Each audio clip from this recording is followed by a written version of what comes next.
आज सबसे पहले बात करिए पवन सिंह के बारे में। तो पवन सिंह आखिर वो गाना गावे के कितना रुपया लेलन, काहे कि पवन सिंह का हर एक गाना बहुत हिट होला और बहुत लोग सुनल भी पसंद करेला। ये बारे में जब सूर्या भाई से पूछा हुआ जो कि पवन सिंह के बहुत बड़ा फैन हुआ, तो सूर्या भाई क्या बताओ देख ला लोगे। पवन सिंह भोजपुरी के ऐसे सुपरस्टार हैं जो एक गाने का अभी 21 लाख रुपया ले रहे हैं। वो भी 21 लाख सिर्फ वोकल का, बाकी आपका म्यूजिक का खर्चा अलग, मतलब लगभग 25 लाख।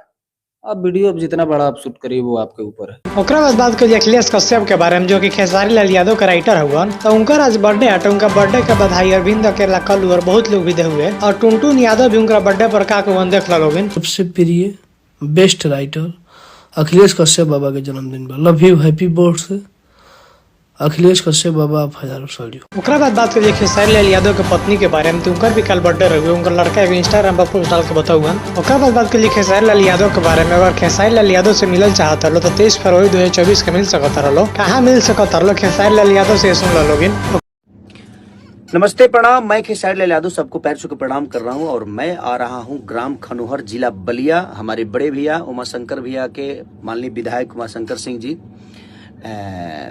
23 फरवरी 2024 आप सबके प्यार लेवे दिन।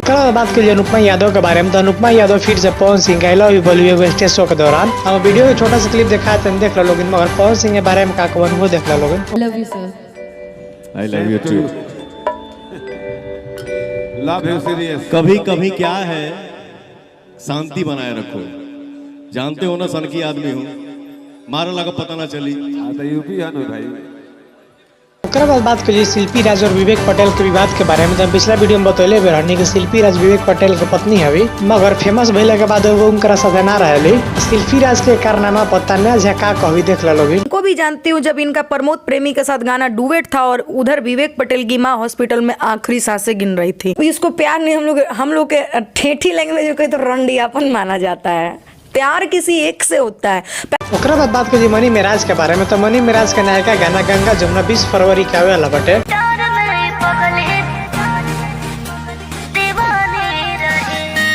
ओकरा बाद बात करिए काजल राघवानी के बारे में। तो काजल राघवानी की नया फिल्म के ट्रेलर आइल बटे, जौना का नाम बटे सर्विस अली बहू जी वेतन। अरे हमरा के देता तहार तनख्वाह तो मिलिए गइल होई। वो तो हम दे नहीं।